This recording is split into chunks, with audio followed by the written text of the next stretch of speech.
तर श्रवणाच्या फळाची प्राप्ती होते. बरं, पुराणाचा नियम असा आहे, पुराण कोणालाही सांगू नये. ज्याची श्रद्धा आहे त्याला सांगा. बरं, बिना विचारल्याचं सांगू नये असाही नियम आहे. आपण बघतो प्रत्येक वेळेस परीक्षिताने शुकदेवजींना विचारलं, म्हणून शुकदेवजी परीक्षिताला भागवत सांगतात. याज्ञवल्क्यजींना जनकजींनी विचारलं, म्हणून याज्ञवल्क्यजी जनकजींना कथा सांगतात. याज्ञवल्क्यजी हे योगेश्वर आहेत आणि योगी व्यक्तीला पुराणाची काय गरज? अष्टांग योगाच्या साधण्यावर ती व्यक्ती सहज परमात्म्याला प्राप्त करू शकते, कारण त्यांना योगेश्वर याज्ञवल्क्य, योगेश्वर ही उपाधी प्राप्त आहे. आणि अष्टांग योग जो जाणतो त्याला योगेश्वर म्हणतात. अष्टांग योग बरं का, रामदेव बाबाचा योग वेगळा, तो आरोग्याचा योग आहे. अष्टांग योग समाधीचे राजे ज्ञानोबा यांना माहिती होत. अष्टांग योग वशिष्ठांनी लिहिला आणि अष्टांग योगाचे ईश्वर याज्ञवल्क्यजी झाले. हे याज्ञवल्क्य जनकजींचे कुलगुरू आहेत. आणि जनकजी याज्ञवल्क्यजींना एकदा सांगतात, याज्ञवल्क्यजी मला रामकथा सांगा. याज्ञवल्क्यजींनी सांगायला सुरुवात केली. म्हणे हा म्हणतोय सांगा, पण एक टाइमपास तर ऐकत नाही. बरेच लोक टाइमपास म्हणून ऐकतात. चला वो. आणि मग याज्ञवल्क्यजींनी जनकजींना शिवकथा सांगायला प्रारंभ केला. जनकजी याज्ञवल्क्यजींच्या पायाजवळ बसलेले, कथा सांगणं चालू आहे. सभेत भारद्वाजजी उपस्थित आहेत आणि योगेश्वर याज्ञवल्क्यांनी आपल्या योग शक्तीने मिथिलेला योगाग्नी लावला. योगाग्नी म्हणजे त्या अग्नीमध्ये ते स्थान जळताना दिसतंय खरंय, पण ते जळत नसतं. मिथिला जळायला लागली. दृष्टांत तुम्ही श्रवण केला असेल, ऐकला असेल. जळायला लागली. जळता जळता काही धूत सेवक पळत आलेत. म्हणाले, महाराज आपलं नगर जळतंय. याज्ञवल्क्यजींच्या वक्तव्यामध्ये एवढी क्षमता आहे की जनकजी लक्ष देत नाहीत. त्या महालापर्यंत अग्नी आला. सेवक म्हणतात, महाराज आता तरी उठा. काही या बुवाच्या नादी लागला. आता तर घर जळायला लागलं. आतापर्यंत गाव जळत होतं. पाहता पाहता राजमहालात अग्नी प्रवेश करता झाला. जनकाचा पाय जाळायला लागला. अंगावरचं पितंबर जळतंय. सेवक म्हणतात, महाराजजी उठा. आता तर तुमचं शरीर जळायला लागलं. तरी जनकजी लक्ष देत नाही. मग योगेश्वर याज्ञवल्क्यजींनी आवाज दिला, जनक, अय जनक. जनकाने डोळे उघडले. महाराज काय मध्ये मध्ये जनक जनक करतात? तुम्ही फक्त रामकथा सांगा, मध्ये माझं नावही घेऊ नका. म्हणे, अरे तुझं शरीर जळतंय. याज्ञवल्क्यजी सांगतात, राजाने सुंदर उत्तर दिलं, महाराज जे जळतं ते आपलं नसतं आणि जे आपलं आहे ते कधीच जळत नाही. गीता सांगते की नैनन छिंदंती शस्त्राणी नैनन दाहती पावका न क्लेदयंत्यापो न शोषयती मारुता. ज्याला हवा वाढवू शकत नाही, अग्नी जाळू शकत नाही, पाणी गाळू शकत नाही आणि शस्त्र ज्याचं छेदन करू शकत नाही, तो आत्मा आहे, तो चिरंजीव आहे, तो अविनाशी आहे, तो कधीच लयाला जात नसतो आणि म्हणून त्याचं जळणं शक्य नाही. महाराज त्याचं उत्तर ऐकून याज्ञवल्क्यजी प्रसन्न झालेत आणि त्या प्रसंगाचं वर्णन तुलसीदासजींनी एक चौपाईत केलं. प्रथम ही मैं कही शिव चरित्रा पूछो मर्म तोहार. अरे याच्यासाठी मी आधी तुला शिवचरित्र सांगितलं, तुझं मर्म जाणण्यासाठी. खरंच याची आस्था श्रवणामध्ये आहे का टाइमपास करतोय? कुठल्याही गोष्टीचं तेवढ्यासाठी पुराणाला प्रारंभ करण्यापूर्वी पुराणाचं महात्म्य जाणून घेणं आवश्यक असतं. त्याची परीक्षा पुराणिकाने ती घेतलेली असते. म्हणून तसं आपण काल जे श्रवण केलं ते महात्म्य बघा. महात्म्य माहिती नसेल ना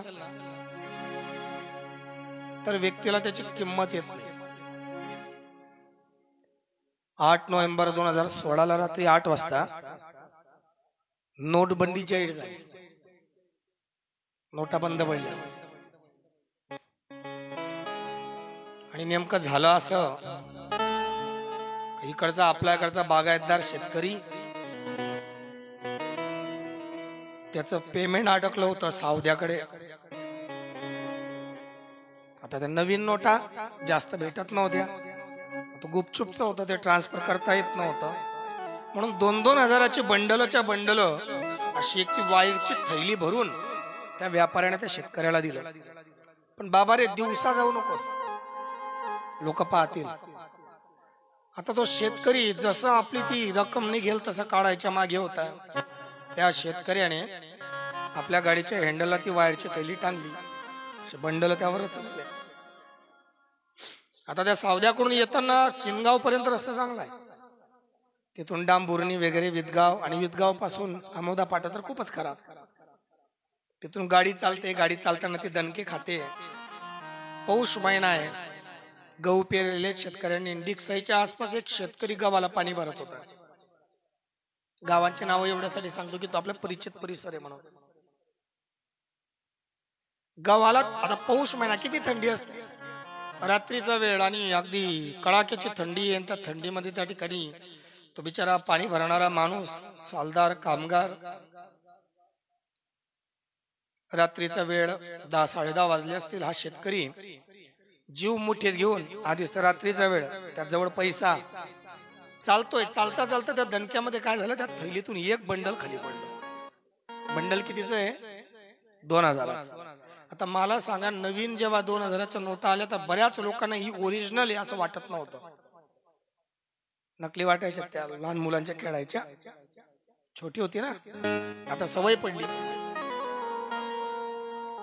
शेतकरी पुढे निघून गेला, पण तो पाणी भरणारा रोडावर आला. का तर थंडी वाजत होती म्हणून त्याने काही काळ्या जमा केल्या, पण पडलेल्या दवबिंदूंमुळे, त्या ओसमुळे त्या काळ्या जरा ओलावा धरलेल्या होत्या.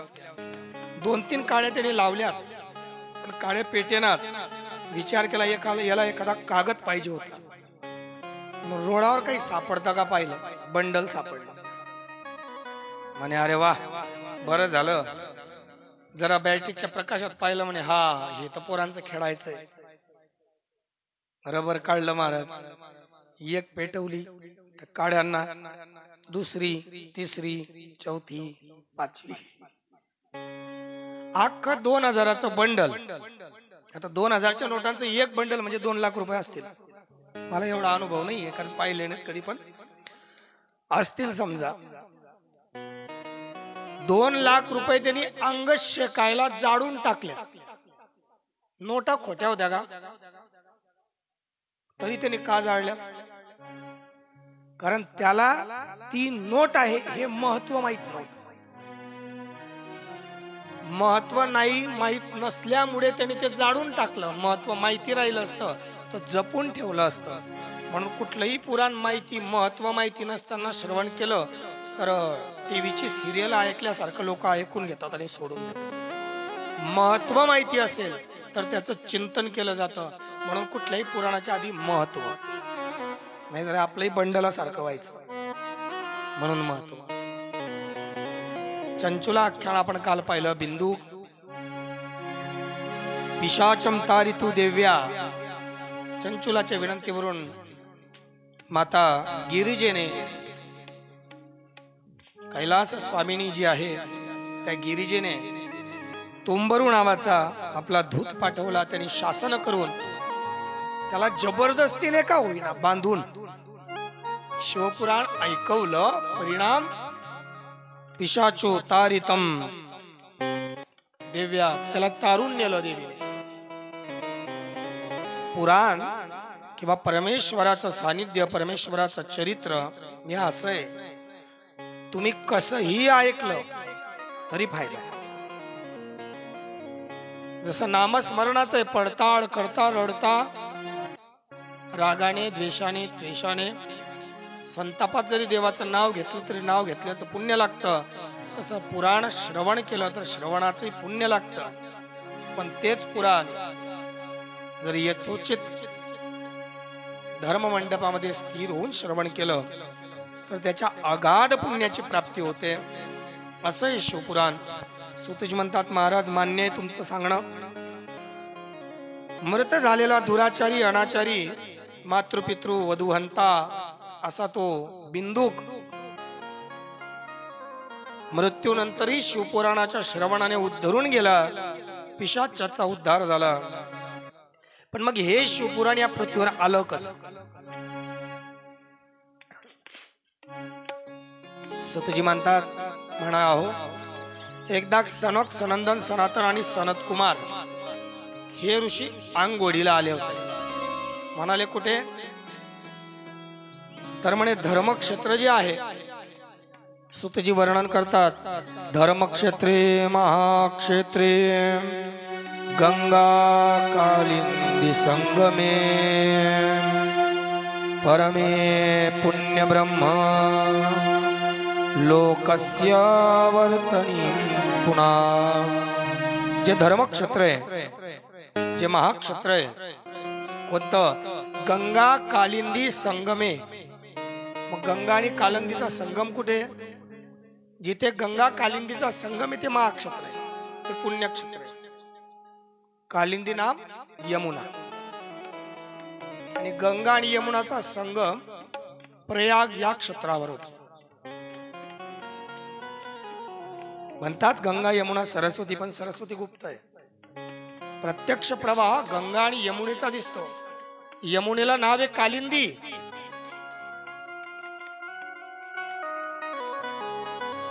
या दोघांच्या संगमावर महाक्षेत्रामध्ये सनक सनंदन सनातन सनत कुमार हे सनत कुमार ऋषी स्नानासाठी आले आंघोळीला. तिथंच आंघोळ करून एक महात्मा विचारात बसलेला होता.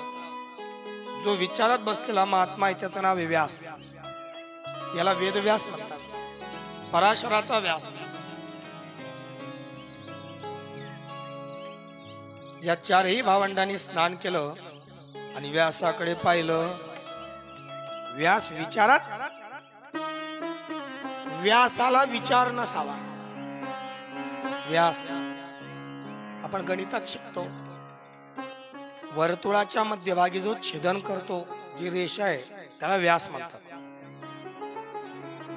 वर्तुळाला जो भेदू शकत नाही असा कोणीच वर्तुळाला भेदत नाही, जो भेदतो तो व्यास. एवढं ज्याचं महत्व आहे त्या व्यासाचं, तो व्यास विचारत आहे. चारी भावंड हसल्या. बघा कधी कधी ना एखाद्याचं दुःख पाहून लोक हसतात, त्यांचं हसणं वेगळं. एखाद्याचं सुख पाहून लोक हसतात, त्यांचं हसणं वेगळं.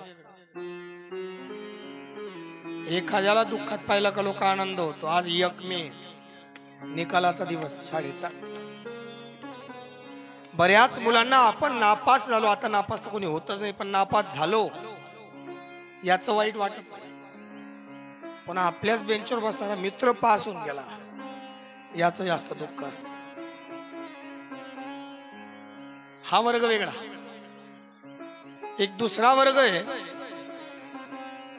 की जो दुसऱ्याच्या दुःखामध्ये दुखावतो, त्याला वैष्णव म्हणतात.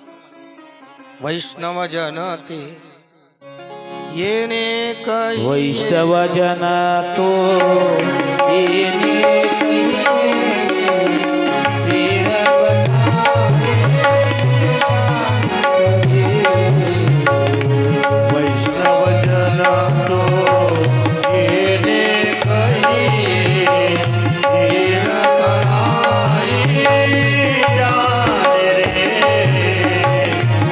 वैष्णव जन तो येणे कहिए वीर परारी जाने रे।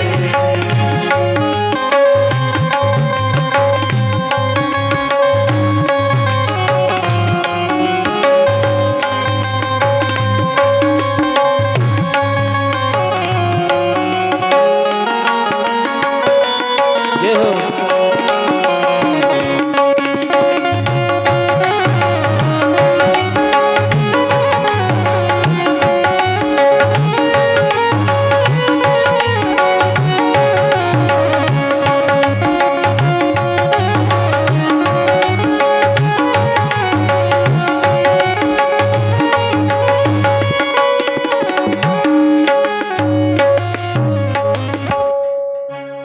जो दुसऱ्याचं दुःख जाणतो तो वैष्णव.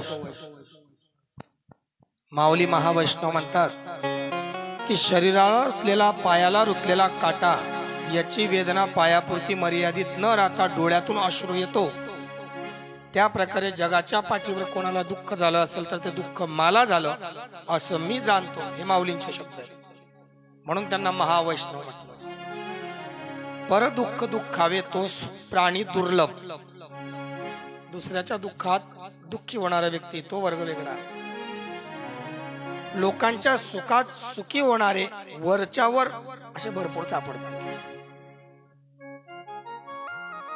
अंतःकरणापासून कमी असतात. पण नारदाला चिंतेत पाहून यांना झालेला आनंद हा जरा वेगळ्या प्रकारचा. हे ऋषी मुनी योगी जपी तपी अनुरागी हे लोक आपल्या पृथ्वीचे नाहीत. हे वैकुंठाचे लोक आहेत. मग हे पृथ्वीवर का येतात महाराज? सत्संगासाठी. कारण स्वर्गामध्ये सत्संग नाही, स्वर्गामध्ये कथा नाही, स्वर्गामध्ये कीर्तन नाही. हे सगळं कुठे? या पृथ्वीवर आहे. म्हणून पृथ्वीवर त्या ठिकाणी श्रवण करण्यासाठी सगळे ते येतात. आणि त्याच सत्संगाच्या हेतूने फिरणारे एक सनत कुमार ऋषी यांनी व्यासाला पाहिलं तर आनंद वाटला महाराज. का? कारण व्यास हा ज्ञाता आहे. आणि ज्ञात्याजवळ गेलो तर ज्ञान मिळेल किंवा ज्ञानाच्या गोष्टी होतील. विद्वान विद्वानाला भेटला का त्यांच्यामध्ये वेदाची चर्चा होईल. पुराणिक पुराणिकाला भेटला की पुराणाची चर्चा होईल. शेतकरी शेतकऱ्याला भेटला का शेतीची चर्चा होईल. आणि चरवाक चरवाकाला भेटला का तो आज म्हशी कुठे न्यायचं याचा विचार करेल. चरवाक नाम गुराखी. समविचारी जवळ बसतात, त्या विचाराचं मंथन करतात. व्यासाला समोर पाहिलं, त्यात व्यास चिंतेत म्हणजे नेमका काहीतरी अडचणीत आहे. यांनी एखाद्या पुराणाचा आपल्याला प्रश्न करावा आणि आपण त्याचं उत्तर द्यावं या हेतूने आनंदित झालेले सनत कुमार व्यासजींजवळ येतात. व्यासजी म्हणतात, काय व्यास, तुमचं कुठलं संसाराचं धन चाललं गेलं की तुम्ही दुःखी होताय? दुःखी कोण होतं? दुःख संसारिकाला आहे. परब्रह्माला दुःख नाही आणि परब्रह्माला जाणणाऱ्याला दुःख नाही. आपल्याकडे तुकाराम महाराजांचं उदाहरण आहे. तुकाराम महाराजांची पत्नी दुष्काळात मिली. अन्न करता करता दुष्काळे आटील ब्रह्मादेव मान. दुष्काळे आटील ब्रह्मादेव मान. दुष्काळे आटील ब्रह्मादेव मान. दुष्काळे आटील ब्रह्मादेव मान. करता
एवढ्या महाराज विपरीत परिस्थितीमध्ये की खायला अन्न नाही, बऱ्याच लोकांना आता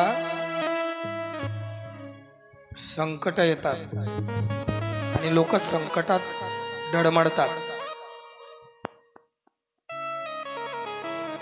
मी नेहमी विचार करतो आणि जो ऐकेल त्याला सांगायचा प्रयत्न करतो की तुमच्यावर जर कधी आर्थिक संकट कोसळलं, श्रीमंती होती आणि परिस्थिती खालावली, आणि जर तुमच्या मनामध्ये काही विचित्र विचार येत असतील ना, तर एकदा रामाकडे बघा. अख्खा रामायण नाही सांगायचं, रामायणातला एकच प्रसंग कुठला, ज्या दिवशी राम वनवासाला गेले तो प्रसंग. रात्र उजाळली, सकाळी राज्याभिषेक आहे, सगळं ठरलंय, आणि अवघ्या दुसऱ्या क्षणाला राज्याभिषेकासाठी प्रथम रामजींचा रोजचा अनुभव आहे किंवा रोजचं कार्य आहे की सकाळी स्नान संध्या देवतार्चन झालं की आई वडिलांचा नमस्कार करावा, नमस्कार करायला वडिलांकडे जावं आणि वनवास घडावा. अयोध्येचा राजा, अयोध्या हे राज्य चक्रवर्तीत्व राज्य होतं बरं का. तुम्ही उज्जैन बघाल, इकडे काशीचा दिवोदास बघाल, हे राजे होते मान्य, पण जो अयोध्येचा राजा झाला त्याला सृष्टीचा राजा मानला जात होता. कारण सृष्टीची उत्पत्तीचं प्रथम स्थान जे ते अयोध्या. ब्रह्मदेवाने जेव्हा मनु आणि शत्रुपा यांना जन्माला घातलं तर मनुने पहिल्यांदा राज्याची सुरुवात अयोध्येतून केली, तेव्हा त्याला साकेत धाम म्हणायचे. मग त्याचं नाव नंतर अयोध्या झालं.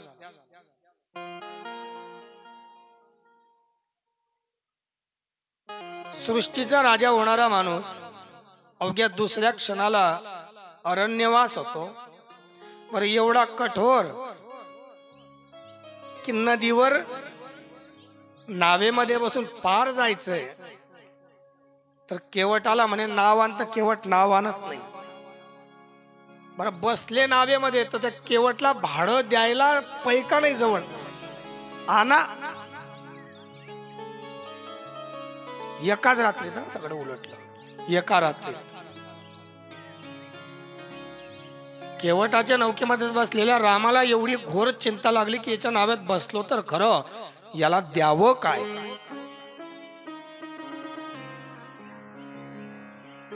माता जानकीने अंतःकरण ओळखलं आणि स्वतःच्या हातातली मुद्रिका काढून देवाच्या हातात गुपचूप दिली, तो विषय वेगळा.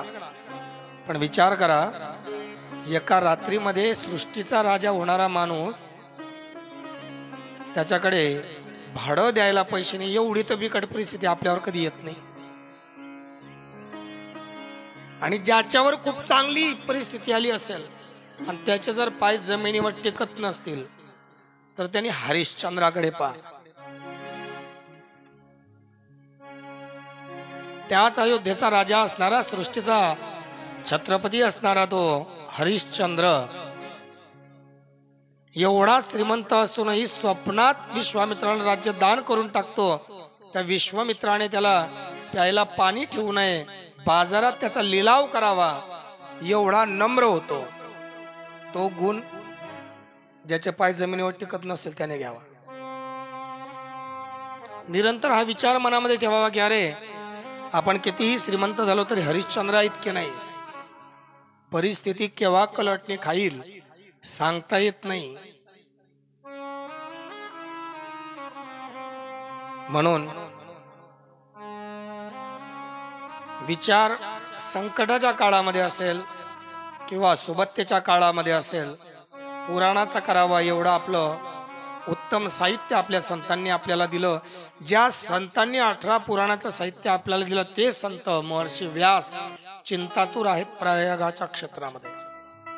त्यांची चिंता पाहिली, म्हणाले काय व्यासजी, काय दुःख कसलंय, तुमचं कुठलं संसाराचं धन गेलं की तुम्ही दुःखित झाला. तुकाराम महाराजांचं मी सांगत होतो की एवढा विपरीत परिस्थितीत सुद्धा तुकाराम महाराज डळमळले नाही. संतांना सांसारिक दुःखात ते दुःखत नाहीत, आणि ज्या अर्थी व्यासाला दुःख आहे त्या अर्थी याचं दुःख काहीतरी परमार्थिक असलं पाहिजे. म्हणून सनत कुमारजींनी मुद्दाम त्याच्या जवळ जाऊन विचारलं, व्यासजी कुठलं संसाराचं धन गेलं की चिंतेत आहात? व्यास म्हणाले, महाराज मी संसाराच्या दुःखात नाही, मी अनेक पुराणांची रचना केली. मी वराह पुराण लिहिलं, मी लिंग पुराण, मी वराह पुराण लिहिलं, मी कुर्म पुराण लिहिलं, मग विश्वोत्तर खंड लिहिला, मी स्कंद पुराण लिहिलं, ब्रह्मवैवर्त लिहिलं, बऱ्याच पुराणांची मी रचना केली. पण महाराज मला अजूनही कळत नाही की या सर्व संसार सृष्टीचा सर्व शक्तिमान पुरुष कोण? हसले सनत कुमारजी, म्हणे अरे तो जगनियंता विष्णू आहे. म्हणे पण मी असं ऐकलंय की प्रत्येकाच्या वरती कोणीतरी असतं. विष्णूची उत्पत्ती, सनत कुमारजी म्हटले विष्णूची उत्पत्ती शिवापासून आहे. म्हणे महादेव शिव? हो महादेव शिव. कसं काय? मला त्याचं वर्णन करा. आणि सनत कुमारांनी व्यासाला शिवपुराणाचे विद्येश्वर संहिता सांगायला प्रारंभ केला. नमो पार्वती पतये हर हर महादेव.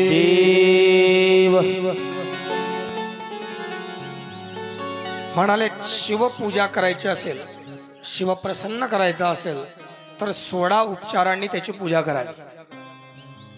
शंकराला शिवपूजांमध्ये आसन, अर्घ्य, स्थान, वस्त्र, उपवस्त्र, गंध, अक्षदा, परिमल द्रव्य, पुष्प, धूप, दीप, नैवेद्य, छत्र, ध्वजा आणि चामर या 16 उपचारांनी महादेवाची पूजा केली तर महादेव प्रसन्न होता.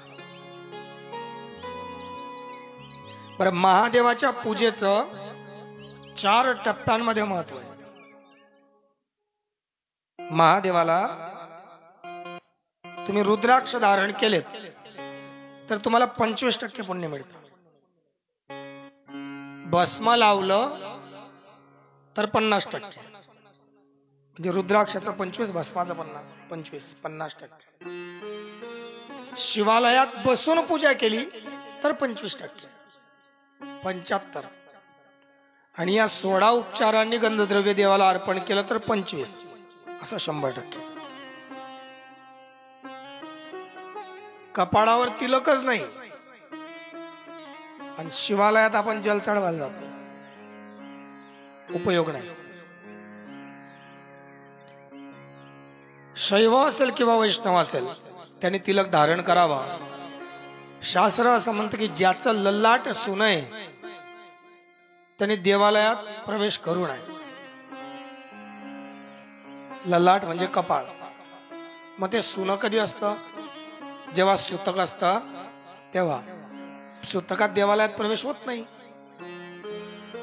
बिना तिलकाचा राजा, ब्राह्मण, पुरोहित आणि गुरु हे बिना तिलकाचे चांडाळ समान समजावे असं वर्णन आहे दिनचर्येचं. यांचा कपाळी जर तिलक नसेल, जरी तो ब्राह्मण आहे, आपण ब्राह्मण पवित्र मानतो, ब्राह्मण जरी असला आणि त्याच्या कपाळावर तिलक नाही तर तो चांडाळ समजावा. मग आपल्या कपाळी तिलक नाही, आपण महादेवाला जल अर्पण करतोय, बरं किती फायदा?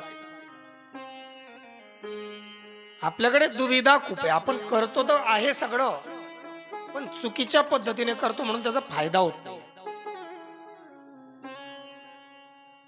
होणार नाही असं नाही. गीता जर सांगते की कर्मण्यमाधिकार असते, महाफलेषु कदाचन, तर कर्म केल्यावर फळ मिळेल हे निश्चित, पण मग उशिरा मिळेल. इथून धरणगाव जायला निघाले,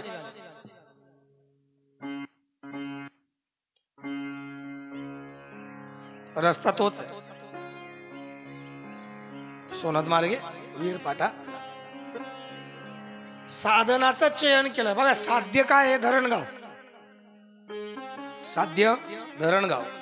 मार्ग वीर पाठा सोनद मार्गे तोच आहे.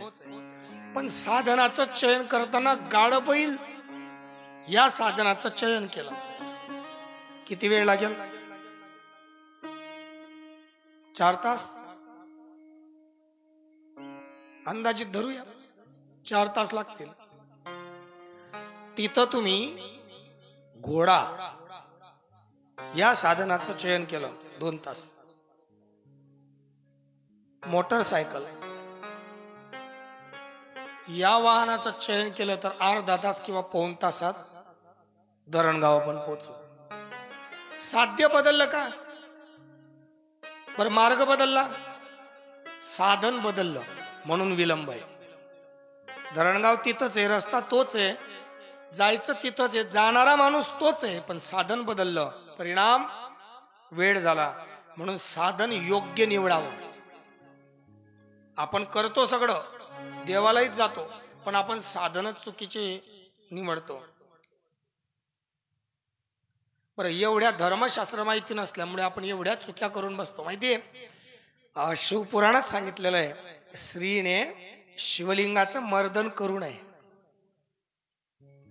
शिवलिंग असतं ना वरती लिंग, खालची शाडुंका, त्या शाडुंक्यावर पाणी टाकून असं घासतात काही जण. दूध दही पंचामृत जे काय असेल तर टाकून. स्त्रीने जर त्याचं मर्दन केलं तर पार्वती शाप देते, शिवपुराण सांगते. आपण जातो ते घरात एक भांड असतं ना लांब लांब असं काय म्हणतात त्याला, गंजी. साबणाने गंजी घासावी तसं घासतात. सेवा फक्त शाडुंकेची. लिंगावर पाणी ओतलं का कुठल्याच दह्याचा किंवा दुधाचा कण लिंगावर थांबत नाही, शाडुंकेत अटकतो. म्हणून सेवा शाडुंकेची, लिंगाची नाही. पण मग हे सांगितलं जरा विपरीत होतं, कारण आतापर्यंत आपल्याला वडण वेगळं ऐकायचं पडलंय. अजून एक सांगू, महादेवावर वाहिलेलं पान, महादेवावर वाहिलेलं फूल, महादेवावर वाहिलेलं फळ जो खातो तो श्वान योनीला प्राप्त होतो, असं शिवपुराण सांगतो. जगदीश महाराज काहीच सांगत नाही बरं, नाही तर किनोद बा म्हणा काही माही सांगी गए असं नाही. जे शिवपुराण सांगतं ते मी तुम्हाला सांगतो पुराव्यानिशी. माहितीये महादेवाच्या लिंगावर इतरत्र आपण पूजा करतो. पूजा केल्यावर आपण जे जे अर्पण करतो, सत्यनारायणाची पूजा केली, सगळं जमा करून कोण घेऊन जातो? ब्राह्मण. बरोबर, त्याला सगळं चालतंय. पण महादेवावर वाहिलेलं फळ सुद्धा ब्राह्मण नेऊ शकत नाही. महादेवावर वाहिलेली दक्षिणा ब्राह्मण नेऊ शकत नाही. महादेवावर ठेवलेला नारळ ब्राह्मणाला उचलण्याचा अधिकार नाही. का नाही? कारण ब्राह्मण हा वैष्णव आहे आणि तो अधिकार शैवाचा आहे. जातीवाचक शब्द नाहीये, पण गुरव नावाचा समाज फक्त त्याला महादेवाचं पूजन करण्याचा आणि साहित्य उचलण्याचा अधिकार आहे. इतरत्र ब्राह्मणाला सुद्धा नाही. आणि तिथं आपणच वाहिलेलं पण आपण खातोय. साधन चुकलं, साधन. म्हणून आपल्याला वेळ लागतोय. आणि काय होतं परिणामवश? लोक महादेवाच्या भक्तीत खूप रममान झालेत, याचा आनंद आहे. आपण कोणाचा विरोध करत नाही किंवा कोणाची आपल्याला विटंबना किंवा टिंगल टवाडी सुद्धा करायची नाही. पण जेवढ्या झपाट्याने समाज त्या पूजेला, त्या महादेवाच्या आराधनेत लागतोय, तेवढ्या झपाट्याने जर फळाची प्राप्ती नाही झाली तर ते लोक त्या भक्तीचा त्याग करून देतात. आणि एकदा का त्याने तो भक्तीचा त्याग, स्वामी विवेकानंदजी सांगायचे की धर्मविरहित जे धर्माच्या दुसरे बाहेर धर्माचे त्या लोकांपासून धर्माला भीती नाहीये, पण जे धर्मातले लोक धर्माला मानत नाही त्यांच्यापासून मोठी भीती आहे. आणि जेव्हा एखादा भाविक देवळालयात जाणारा व्यक्ती जेव्हा देवालयाचा त्याग करून देईल, तेव्हा मात्र त्या देवालयाची कोणी निगा राखणार नाही. म्हणून साधन योग्य असलं तर तुम्हाला फळाची प्राप्ती लवकर मिळेल. कारण कलियुगामध्ये माणसाकडे संयम नावाचा गुण खूप क्वचित आहे, कमी आहे. पूर्वी लोकांकडे संयम होता. द्वापार बघा, त्रेता बघा, सत बघा, याच्यामध्ये हजारो वर्ष तपश्चर्या करणारे साधू ऋषी मुनी योगी होते. मला सांगा कलियुगात कोण आहे? हिरण्यकश्यपू राक्षस राक्षस, तरी उजव्या पायाच्या अंगठ्यावर उभा राहून त्यांनी 10,000 वर्ष तपश्चर्या केली आहे. आपण 2 तासामध्ये 10-12 आसनं करतो. 2 तासात आपले 12 आसनं होऊन जातात. एक पाय इकडे, एक तिकडे, थोडे हात मागे उचक बैस. कलियुगात संयम नाही, म्हणून त्वरित फळाची प्राप्ती होईल याच्यासाठी योग्य साधन निवडणं आवश्यक आहे, गरजेचं आहे. आणि त्याच्यासाठी योग्य श्रवण करणं किंवा पठन करणं महत्वाचं आहे. पठन तर आपण लोक करत नाही. आपण पुराणाप्रती, वेदाप्रती 70 वर्षापूर्वीच निरागत झालो. बरं, सांगितलेलं आपल्या लक्षात राहत नाही, आणि चांगलं आहे ते. सांगितलेलं लक्षात राहायला बी नाही पाहिजे. आम्ही सांगितलेलं सगळं तुमच्या लक्षात राहिलं तर मग आमची दुकानं कशी चालतील? बट तो आमनं माहितीच, मग काय जावं आहे का ना, असं होऊन जाईल ना.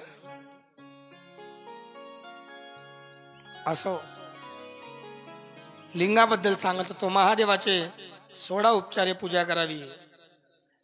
मग व्यासजींनी प्रश्न केला, म्हणे मग महादेव बोलवावेत का त्यांची मूर्ती बनवावी? म्हणे नाही, मूर्ती नाही बनवता येत महादेवाची. म्हणाले मग महादेवाचं लिंग असतं, या लिंगावर स्पेशल पुराण आहे. 18 पुराणामध्ये एक लिंग पुराण आहे. फक्त लिंगार्चन कसं करावं हे तर लिंग पुराणामध्ये. 18 पुराणांमध्ये 10 पुराण भगवान विष्णूला समर्पित आहेत, 2 पुराण ब्रह्मदेवाला समर्पित आहेत. त्याच्या 2 पुराण जे आहेत ते सर्वांकष आहेत, म्हणजे त्याच्यामध्ये सगळं घेतलेलं आहे. एक भागवत आहे ज्याच्यामध्ये 24 अवतार पूर्ण घेतले, शिवसती आख्यान घेतलं. 2 पुराण केवळ महादेवाला समर्पित, लिंग पुराण, शिवपुराण. म्हणे मग लिंगाची उत्पत्ती कुठून झाली? स्वतःजी व्यासजींना सांगतात, म्हणे अरे महादेव ओंकार तत्वातून ज्याचं प्रागट्य झालं, देव के देव महादेव, म्हणून ते महादेव. बरं, महादेव म्हटलं बघा तुम्ही, गोपाल कृष्ण भगवान की असं म्हटलं का आपण जय म्हणतो. सियावर रामचंद्र भगवान की जय. आणि नमो पार्वती पते हर हर महादेव म्हटलं का हात वर करतो. हात वर का करतात बरं? नमो पार्वती पते हर हर महादेव, हात वर करतो. का करतात हात वर? तुम्ही टीव्ही पाहता का? पिक्चर, सिरियल बघा, एक समजेल अशा भाषेत सांगतो. त्या पिक्चर मध्ये एक हिरो असतो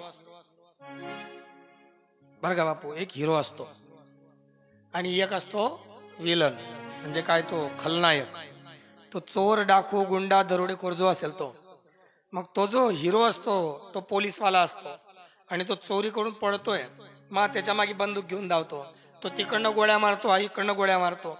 गल्ली बोळातून इकडून तिकडून पळत पळत ते एका गल्लीत जातो. त्या गल्लीमध्ये आता त्याच्या बंदुकीच्या गोळ्या संपल्या आहेत आणि समोर एक मोठी भिंत आहे, जायला जागाच नाही, जायला जागा नाही. आता कुठेच पळू शकत नाही. बरं, प्रतिघात करायला बंदुकीत गोळ्या नाही. मग तो काय करतो? मग तो पोलीसवाला अशी बंदूक दाखवतो, त्याला म्हणतो हँड्स अप, हँड्स अप, हात वर कर. मग तो काय करतो? तो हात असे वर करतो. बरं, त्यांनी हात वर केल्यावर आतापर्यंत त्याच्या मागे धावणारा पोलीस गोळ्या मारत होता. त्यांनी हात केले वर केल्यावर मारतो का गोळ्या? मारतो का नाही मारत? धरला जात. अर्थात बघ, माझ्याकडे काहीच नाही, मी तुला शरण आलोय, माझ्या हातात शस्त्र नाही, मी तुला शरण आलोय. आणि जो शरण आला त्याला प्राणदान साधारण पोलीसवाला करतो, मग आपण जर महादेवाला हातवर करून शरण गेलो तर तो तर महाकाल आहे, तो तर आपलं रक्षण करेलच. म्हणून देवाला देवा असा आहे रे, जसा आहे असा आहे. तू म्हणशील माझ्याकडे धन आहे, दौलत आहे, माझ्याकडे संपत्ती आहे, मी स्वरूपवान आहे, मी ज्ञानी आहे, विद्वान आहे, गरीब आहे. जसा आहे तो असा आहे, माझ्याकडे काहीच नाही. बरं, जी गोधडी तू आम्हाला दिली होती तशीच आहे, जी चादर तू आम्हाला दिली होती ती तशीच आहे. ती फाटकी असेल, मडकी असेल, जशी आहे तशी तुझ्या समोर शरणागत आहे प्रभू, तुला शरण आहे असाच आमचा स्वीकार कर. आणि ही प्रार्थना कोणाला आहे? जो जगाचा नियंता आहे, सर्वांचा अधिष्ठित जो आहे महादेव, त्याला आहे. म्हणून हात वर महादेवासाठी. म्हणून देवो के देव महादेव. महादेवाने या सृष्टीचं जेव्हा उत्पत्ती केली तेव्हा महादेवाला असं वाटलं की आपण याच्यावर जाऊन राहावं. म्हणून महादेवाने काशीची उत्पत्ती केली. काशीला देवा काशी म्हणत नव्हते. काशीचं पहिलं नाव आहे आनंदवन, दुसरं नाव आहे अविमुक्ती क्षेत्र, तिसरं नाव आहे काशी, चौथं नाव वाराणसी आणि पाचवं नाव बनारस. हे पाचही नाव एका क्षेत्राचे. महादेवाने ज्यावेळेस त्या सृष्टीची, त्या स्थानाची उत्पत्ती केली तेव्हा महादेवाला खूप आनंद वाटला. म्हणून महादेवाने त्या क्षेत्राचं नाव आनंदवन ठेवलं. पण तिथं जो जो गेला तो मोक्षाला गेला, म्हणून सगळ्या संतांनी त्या क्षेत्राचं नाव अविमुक्ती क्षेत्र ठेवलं. पुढे काळांतराने राजे बदलत गेले आणि नावं बदलत गेले. ख्रिश्चन म्हणजे इंग्रजांनी बनारस ठेवलं. जेव्हा वराह कल्प चालू झाला तेव्हा त्याला वाराणसी म्हटलं गेलं, तत्पूर्वी काशी म्हटलं गेलं. महादेव तिथे निवास करू लागलेत. पण महादेवाला ते आनंदवन सोडावंसं वाटत नव्हतं. आणि जर ते सोडावंसं वाटत नाही, यामध्येच आपण आपल्या सच्चिदानंदात मग्न राहावं, मग सृष्टीचं चलनवलन कोण करेल?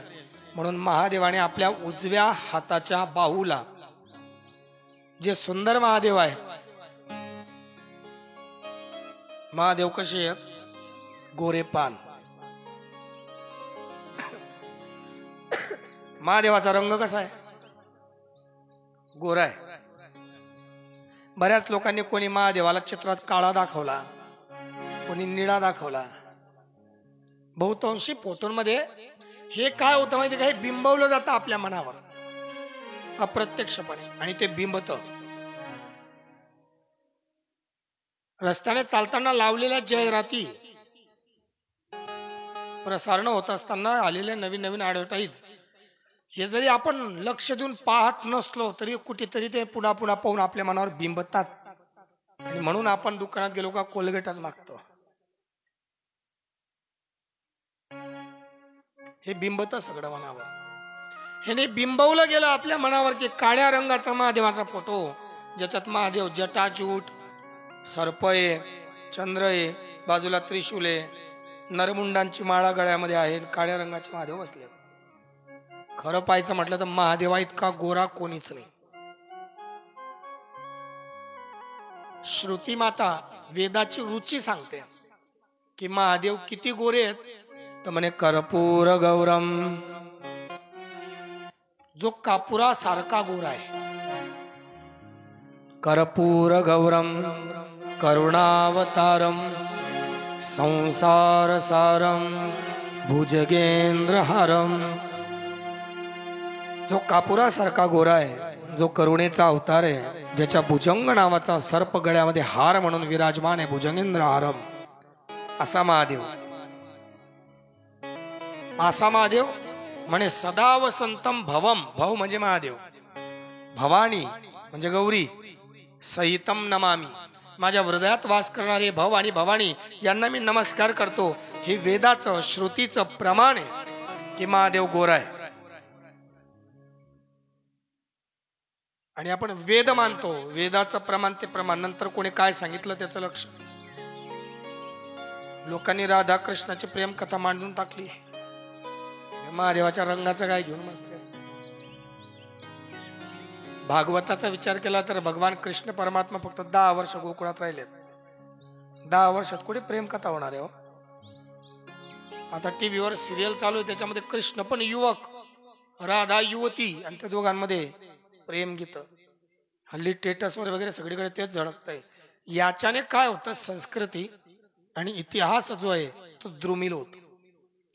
बरं, आपले बी लोक चुकले. बरं, आपल्या लोकांनी काल्याच्या कीर्तनात तोंड मोठे करून करून सांगितलं, चरित्र ते उच्चारावे, फक्त उच्चारण करावं म्हणे, आचरण करू नये.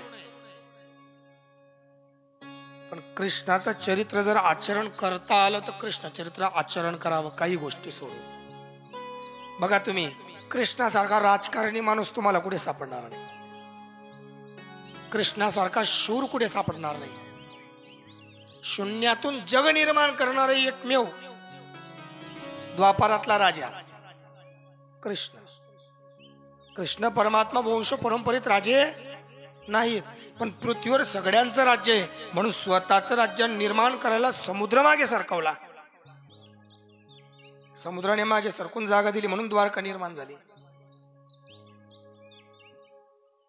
एवढा शूर, मातब्बर, सांख्य शास्त्राचा ज्ञाता असणारा भगवान परमात्मा कृष्ण असो. पण ही विटंबना आहे, आपल्या लोकांनी ते चुकीचं सांगत गेले. महादेव म्हणे काळा दिसतोय, फोटो तसे लागलेत म्हणून तसा महादेव. पण असो, गोरेपान महादेव आहेत. मला एवढंच सांगायचं होतं, मी ते प्रमाण सहित तुमच्या समोर मांडलंय. महादेवाने आपल्या उजव्या खांद्याला मर्दन केलं, घासला, तर तिथून निळ्या रंगाचा एक पुरुष प्रगट झाला, नीलवर्णी पुरुष प्रगट झाला. तो प्रगट झाल्यावर त्यांनी हात जोडले, प्रभू आज्ञा, म्हणे जा तप कर. आणि तो तपाला बसला. तर तपाला बसल्यावर जसं आपल्या अंगाला घाम येतो, अंगातून पाणी बाहेर पडतं, तसं घोर तपश्चर्येत असणारा तो नीलवर्णी पुरुष, त्याच्या अंगातून पाण्याच्या धारा बाहेर पडू लागल्या. एवढ्या धारा, असंख्य धारा त्याच्या अंगातून पाण्याच्या निघायला लागल्या. तर त्या असंख्य धाराने पूर्ण जग हे पाण्याने व्यापलं गेलं. नवे नवे त्या पाण्यात तो बुडून गेला. त्याच्या वरती ते पाणी. जेव्हा त्याने पाहिलं की आता सगळं पाणीच पाणी, इथं काहीच नाही म्हणे, मग तो तिथेच झोपून गेला. पाण्याला संस्कृतमध्ये नार म्हणतात आणि झोपण्याला शयन म्हणतात. नार म्हणजे पाणी आणि झोपणे म्हणजे शयन किंवा अयन. जो नार मध्ये अयन करतो तो नारायण, जो पाण्यामध्ये झोपतो तो नारायण. हा नील पुरुष तो नारायण होता. बोलो नारायण भगवान की जय. भगवान नारायणाचं प्रागट्य झालं. अफाट जल आजूबाजूला असल्यामुळे भगवान परमात्म्याच्या नाडीमध्ये जे अमृत कुपी आहे त्याची उद्गमन झालं. तिथून एक कमळ फुललं आणि त्या कमळच वृद्धी होऊ लागली. पाण्याच्या वर येऊन ते कमळ प्रफुल्लित झालं, कमळ फुललं. बघा, मी नाही आणत, ते कमळच घडी घडी येत आहे. ते कमळ फुललं आणि त्या कमळावर एक पुरुष प्रगट झाला.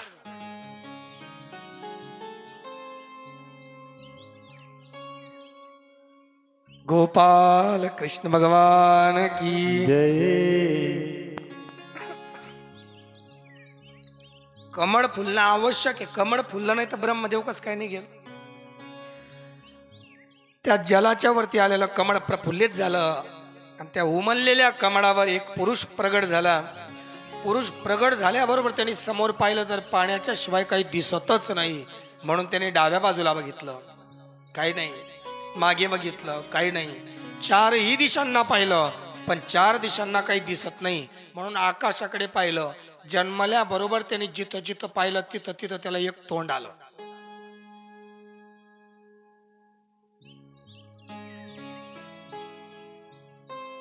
त्याला असं वाटलं की माझ्याशिवाय तो कोणीच नाही,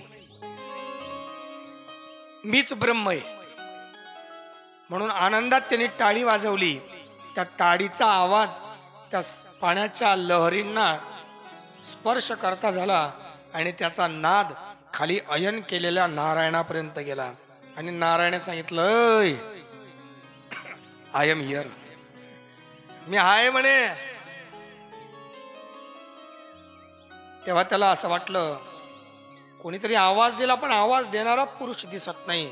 म्हणजे ज्या अर्थी आपण सगळीकडे पाहिलं कोणी दिसत नाही, पण त्या अर्थी खालच्या बाजूला कोणतरी असलं पाहिजे. म्हणून त्या कमळच्या नाडमध्ये शिरला. 1000 दिव्य वर्ष त्या कमळाची नाळ शोधली, पण त्याला त्या कमळाच्या नाडचा अंत काही सापडला नाही. शेवटी गुदमरला, पुन्हा वरती आला. वरती आल्यावर ज्या लहरी येत होत्या पाण्याच्या, त्या लहरींमधून एक ध्वनी प्रकाशित झाला. म्हणाले, तप कर. आणि तो तपाला बसला. मग तप केलं कोणाचं? म्हणे या सर्व सृष्टीला जो सर्व साक्ष आधी जो असेल त्या महापुरुषाला वंदन, जो असेल त्याला वंदन. तुम्ही गायत्री मंत्र म्हणता. आपण गायत्री माता 5 तोंड असणारी, हातामध्ये वेद धारण करणारी अशी गायत्री पाहिली. तिच्या खाली तो मंत्र लिहिलेला पाहिला. आपल्याला असं वाटतं की तो मंत्र जो आहे ना, तो मंत्र त्या देवीचा आहे. पण त्या गायत्री मंत्राचा जर तुम्ही मराठी अर्थ जाणून घेतला तर त्याच्यामध्ये अशा शक्तीला वर्णन केलेलं आहे की जी शक्ती या सृष्टीला चालवते. कोणाचंही नाव त्याच्यामध्ये नाही.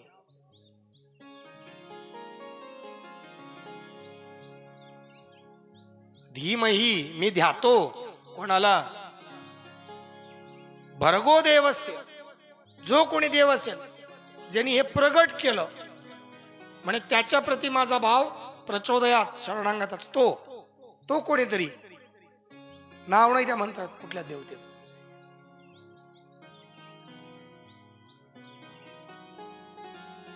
रात्रीच्या समय गायत्री मंत्र म्हणू नये म्हणून पूर्ण म्हणून नाही दाखवला तुम्हाला. काही जण म्हणतील इथलंच पाठ असेल, तर तसं नाही येते. तो परमात्मा कोणीतरी असेल या सृष्टीचं चक्र चालवणारा, नियंता, प्रगट करणारा, त्याचं ध्यान. म्हणून ब्रह्मदेवाने ध्यान केलं. परिणाम वश भगवान परमात्म्याच्या हुंकार मात्रातून प्रगट झालेले वेद हे भावाकडून म्हणजे महादेवाकडून देवाला देण्यात आले आणि ब्रह्मदेवाने सृष्टीची उत्पत्ती केली. आता ब्रह्मदेवाने सृष्टीची उत्पत्ती केली म्हणून ब्रह्मदेवाला अहंकार झाला. त्याला असं वाटलं की मी सर्वात आधी निर्माण झालो आणि सृष्टीचा जो नियंता आहे त्यांनी मला ही आज्ञा दिली होती, तेव्हा मी सर्वात मोठा, मी सर्वात जुना. आणि खरंय ते ब्रह्मदेवाकडे जर पाहिलं ना तर तोच जुना दिसतो. त्याला दाढी, बरं ती पांढरी झालेली. बघा तुम्ही कोणत्या देवाला तुम्हाला दाढी दिसते?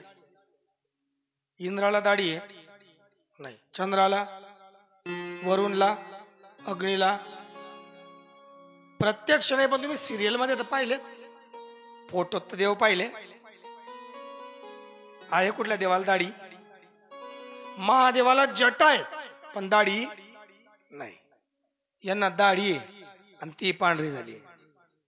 म्हणजे सर्वात जुने ब्रह्मदेव आहेत असं ब्रह्मदेवाला वाटलं. आणि ब्रह्मदेव भगवान विष्णूकडे गेलेत आणि भगवान विष्णूकडे पाहून त्यांना असं वाटलं की मी सर्वात आधी आहे. म्हणून ब्रह्मदेवाला ते काय विष्णूला काय म्हणत माहितीये? म्हणे हे वत्स. हे वत्स म्हणजे काय रे बाळा, चांगलं आहे का? ब्रह्मदेव विष्णू परमात्म्याला म्हणतो काय रे बाळा, चांगलं आहे का? विष्णूच्या लक्षात आलं म्हणे याचं काहीतरी तंत्र बिघडलेलं दिसतं. पण मग उत्तर तर दिलं पाहिजे. विष्णू भगवंत म्हणे नाही बेटा चांगलं आहे. ब्रह्मदेव म्हणाले मला बेटा म्हणतोस? अरे मी मोठा आहे ना, मी सर्वात आधी आहे. विष्णू म्हणे अरे वेड्या, तुझा जन्म माझ्यापासून आहे, तू माझा पोरगा आहे. ब्रह्मदेव म्हणाले नाही नाही, मी सर्वात जुना, इथे दिसणारी प्रत्येक वस्तू ही माझी निर्मित आहे, म्हणजे तू सुद्धा माझा मुलगा. म्हणे नाही मी मोठा, तो म्हणे मी मोठा. दोघांमध्ये वाद झाले महाराज. बरं वाद झाले तर ते वाद धराधरीपर्यंत आले. आणि वाद धराधरीवर आल्यावरच मजा आहे ते पाहिला. ते नुसतं तो त्याला बोलतो तो त्याला बोलतो, मी देखील मी देखील देखी नको लिहू रे.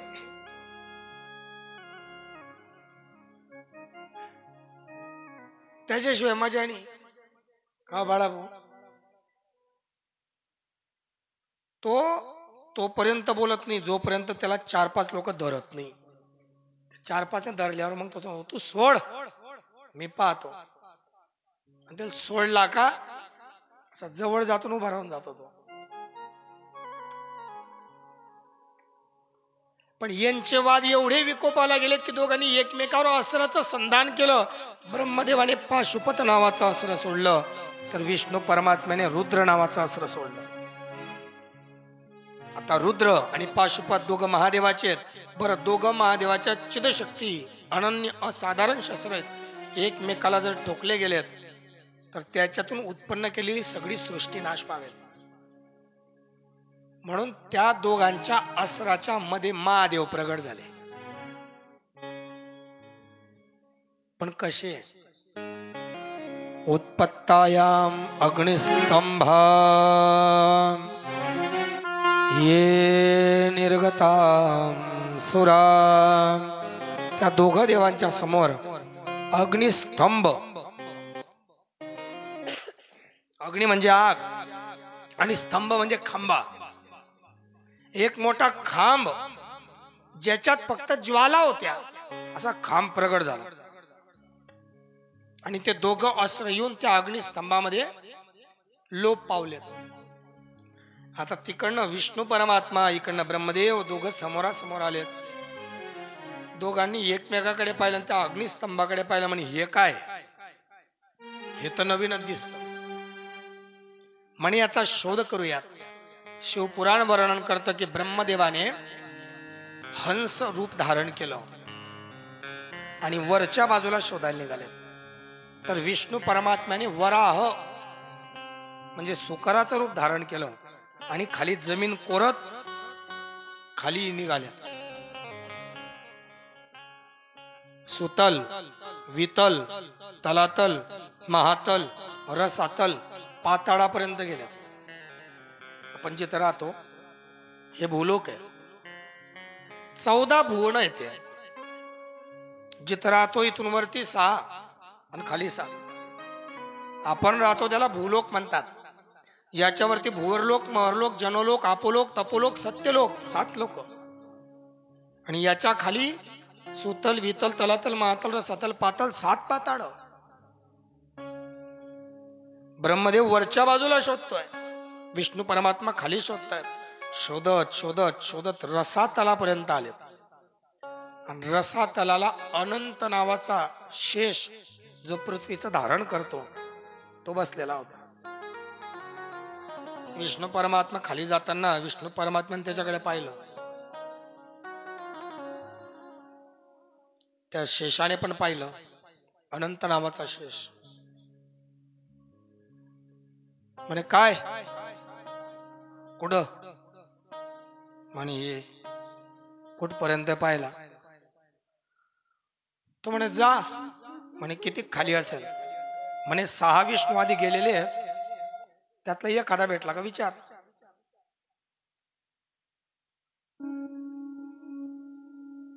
याचा अंत शोधायला तुझ्या आधी 6 विष्णू गेलेत, त्यातला एखादा भेटला का विचार. कुठपर्यंत आहे मला नाही माहिती कुठपर्यंत आहे. विष्णूने विचार केला, ज्या अर्थी 6 गेलेत ते परत आले नाही, त्या अर्थी आपण सुद्धा परत येऊ शकत नाही. अनंत नावाच्या शेषाला दंडवत घातला आणि तिथूनच परत निघाले. म्हणून शेष त्या दिवसापासून सुज्ञ विष्णूचा दास झाला. म्हणून शेषशाही नारायण, नाही तर शेषाचा नारायणाचा जवळजवळ यायचा काही संबंधच नाही. तिथून विष्णू परत आले, जिथून सुरुवात केली होती तिथपर्यंत. ब्रह्मदेव वरती जात होते, वरती जात जात जात जात वरतून एक केतकीचं फुल खाली पडत येत होतं. ब्रह्मदेवाने ते केतकीचं धरलं, म्हणे थांब. म्हणे काय झालं? तू कुठून येतोय? म्हणे मी फार वरतून. म्हणे मग याचा अंत तुला माहिती आहे का? म्हणे नाही. त्याचा पार आजपर्यंत कोणीच लावू शकलं नाही. म्हणे मग एक मदत कर ना माझी. म्हणे काय? आपण दोघ जण खाली जाऊ. विष्णू शोधायला गेलाय, ज्याला अंत सापडेल तो मोठा आहे निश्चित आहे. म्हणे मग विष्णू येईल, जर त्याला सापडलेलं असेल तर गुपचूप बस, आणि नसेल सापडलेलं तर फक्त ते मला सापडलं असं हो म्हणे. खोटी साक्ष दे. केतकी म्हणे मी खोटं कशाला बोलू? म्हणे अरे आपत्ती काळ आहे, आणि आपत्ती काळात खोटं बोलल्याचं पाप लागत नाही.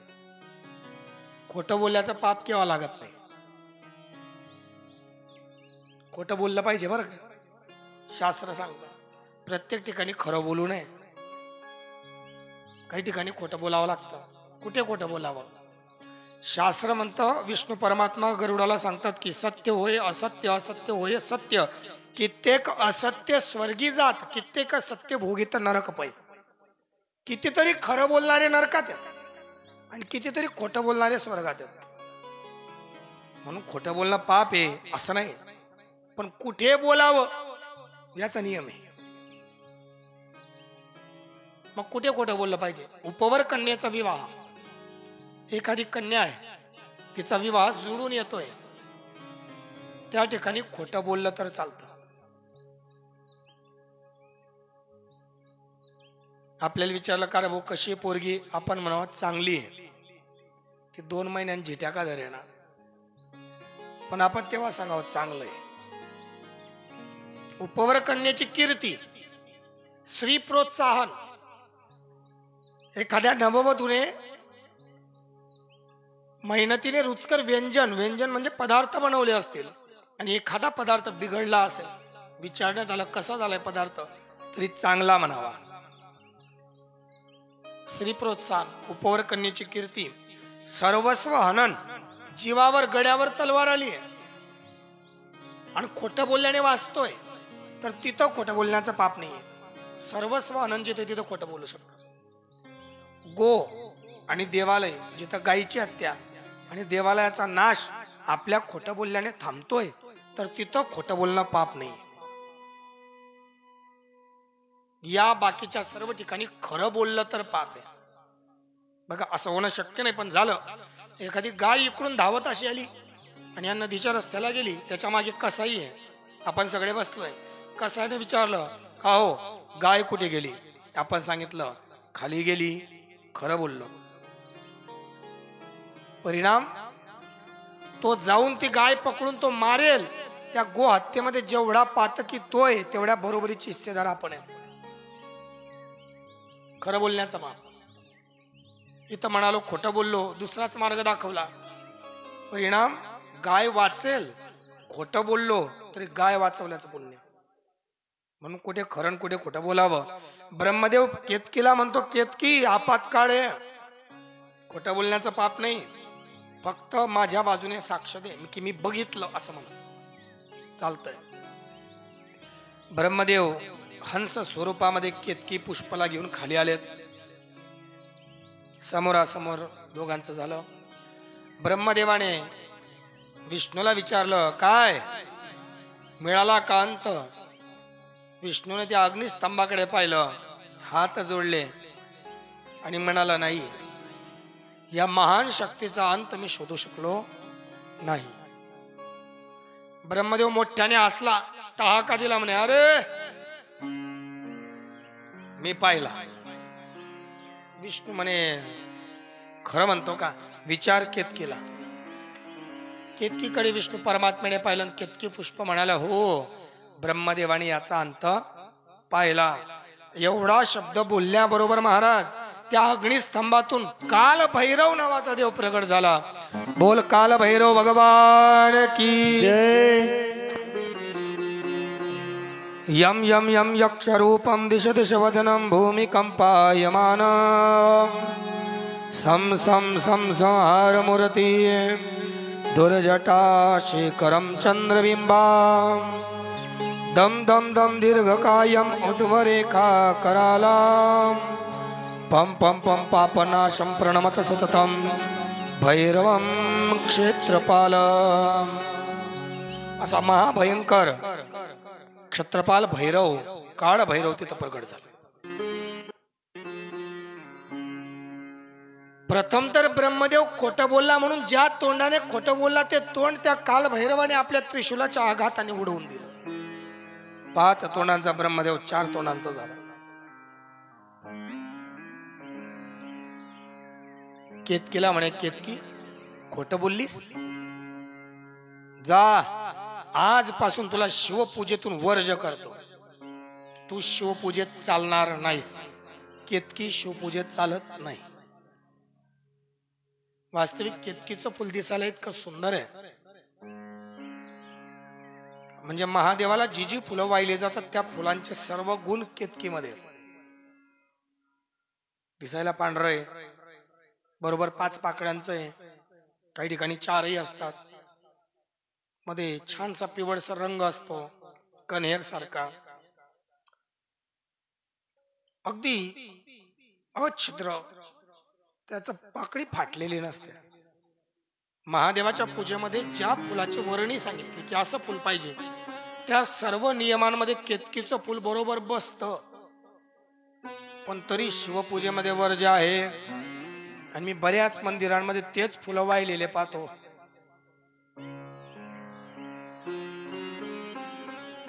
कर्मकांडाच्या नियमाने पूजापाठच्या हेतूने बऱ्याच मंदिरांमध्ये जाणं होतं, पण बऱ्याचदा ती फुलं महादेवाला वाहिलेली दिसतात. म्हणून म्हणतो साधन चुकू देऊ नका. शाप दिला, जा आजपासून माझ्या पूजेतून वर्ज होशील. केतकीने हात जोडले, प्रभू चुकलं माझं, मी ब्रह्मदेवाच्या गोष्टींमध्ये आली, खोटं बोलले, स्वीकार करा माझा. महादेव स्वरूप काल भैरव म्हणतात की तुझा स्वीकार होणं तर शक्यच नाही, पण माझ्या पूजेतून तू वर्ज जरी असली तरी अन्य देवतांना प्रिय राशील. उशाप दिला. ब्रह्मदेव म्हणाले, माझं काय? म्हणे तू, अरे तू खोटं बोललास, जगाच्या पाठीवर तुझी कुठेच पूजा होणार नाही. ब्रह्मदेव हातपाय पडायला लागला, दया करा प्रभू, मी शरण आलोय, हे प्रभू तुम्ही दयाघन आहात, उशाप द्या. म्हणे जा, पुष्कर नावाच्या क्षत्रिय तुझी पूजा केली जाईल, एक देवालय तुझं राहील. म्हणून पृथ्वीवर फक्त ब्रह्मदेवाचं वेद वर्णित असं एकच देवालय, ते म्हणजे पुष्करला. महादेव विष्णू परमात्म्यावर एवढे प्रसन्न झालेत की विष्णू परमात्म्याला महादेवाने सांगितलं, विष्णू आजपासून तुमचा वाद होता ना कोण मोठं कोण मोठं, आजपासून मी घोषित करतो तू सर्वात मोठा. बरं एवढा मोठा होशील की मी देवांचा देव महादेव जरी असलो तरी मी तुझा नमस्कार करेल, मी सुद्धा तुझ्या समोर नतमस्तक होईल. आणि म्हणून श्रीराम जयराम भजन करी महादेव. हो श्रीराम जय राम भजन करी महादेव. श्रीराम जय राम भजन करी महादेव. श्रीराम जय भजन करी महादेव. श्रीराम जय भजन करी महादेव. ओ राम पुती सदाशिव. ओ राम पुती सदाशिव. श्रीराम जय राम भजन करी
भजन करी महादेव. त्या दिवसापासून महादेवाने स्वतः आराध्य म्हणून भगवान विष्णू परमात्म्याला नेमलं, म्हणून विष्णू सर्वात मोठे झाले.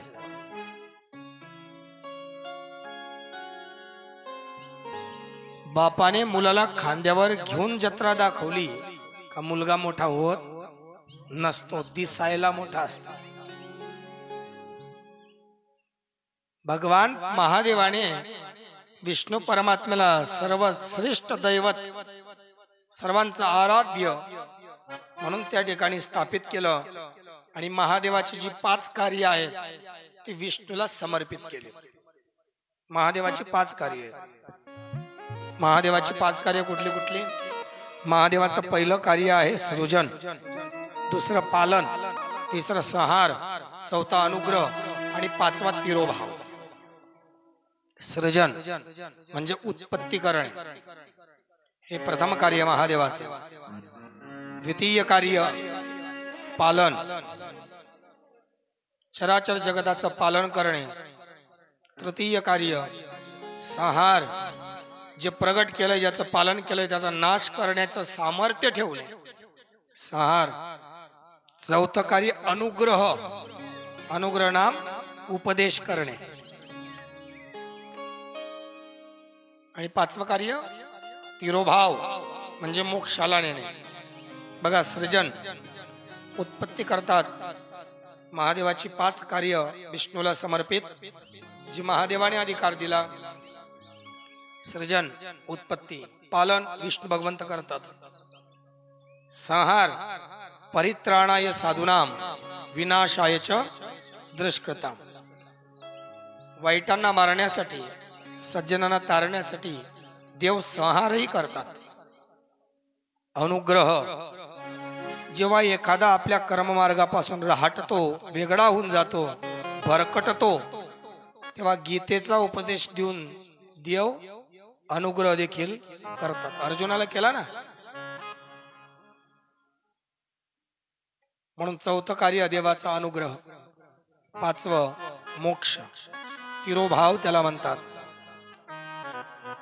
हा तिरोभाव देण्याचं सामर्थ्य फक्त 2 देवतांकडे. प्रथम म्हणजे ब्रह्म आणि द्वितीय भगवान विष्णू.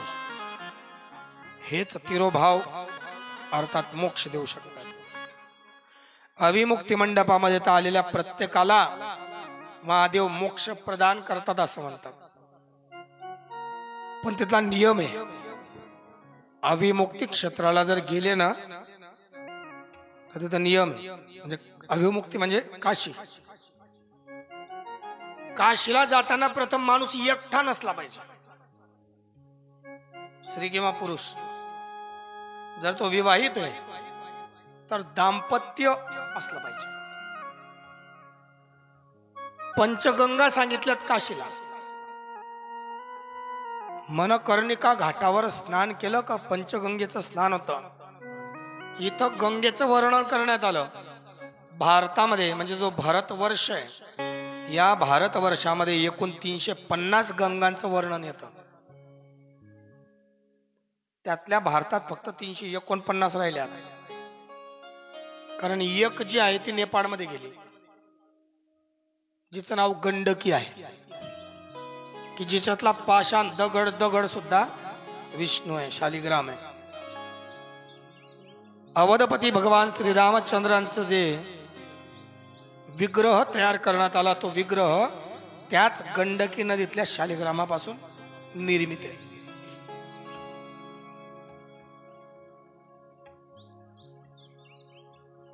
ती गंडकी ही नेपाळमध्ये गेली, तिथून भारतामध्ये आता 350 राहिल्यात, 49. त्याच्यामध्ये आपल्या जवळ असणारी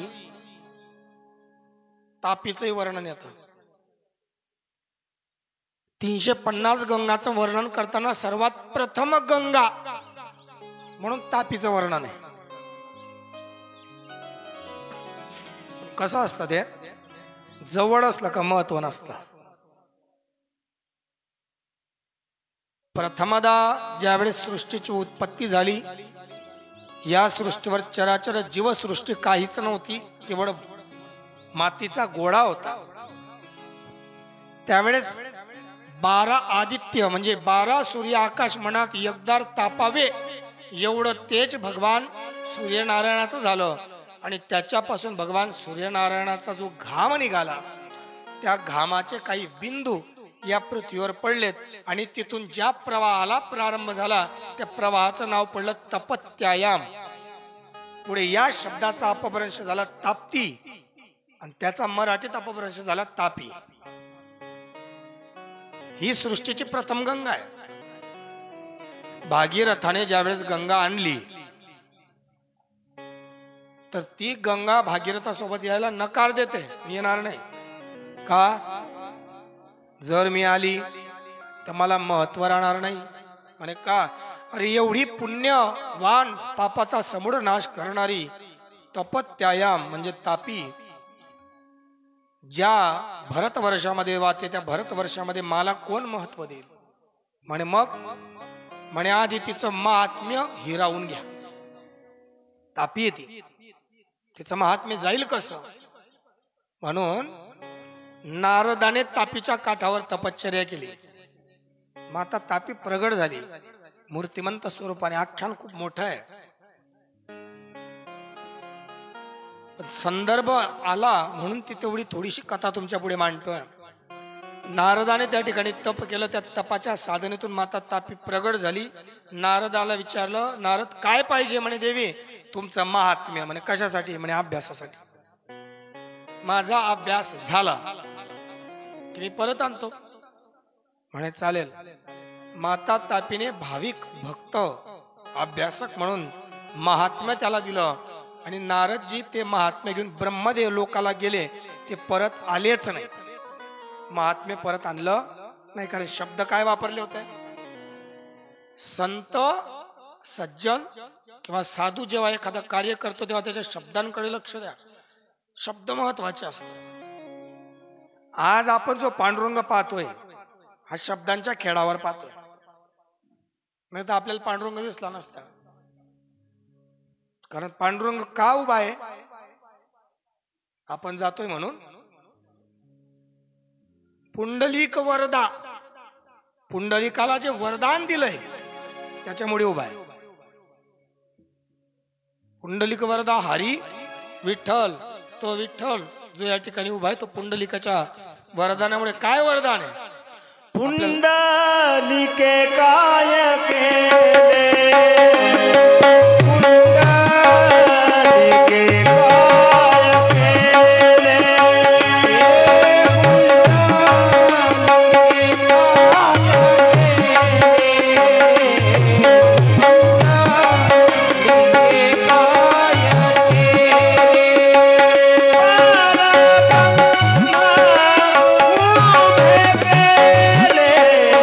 परब्रह्मा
पुंडलिके काय केले, परब्रह्म उभे केले. सर्वांना ज्ञात आहे, पुंडलिकाने मायबापाची सेवा केली. भगवान परमात्मा येतात, पुंडलिकाच्या मागे उभे राहतात. उभं राहायला जागा नाही, काहीतरी द्यावं म्हणून पुंडलिकाने वीट फेकली. विटेवर विठोबा उभे राहिले.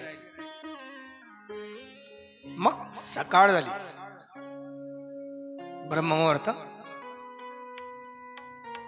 विठोबा म्हणतात, अरे पुंडलिका, भगवान नारायण पुंडलिका, अरे बघ बराच वेळ झाला रे या विटेवर उभा आहे मी. म्हणे देवा खरंय, आई वडील झोपलेत, माझी आंघोळीची वेळ झाली. पण देवा शास्त्राचा नियम असा आहे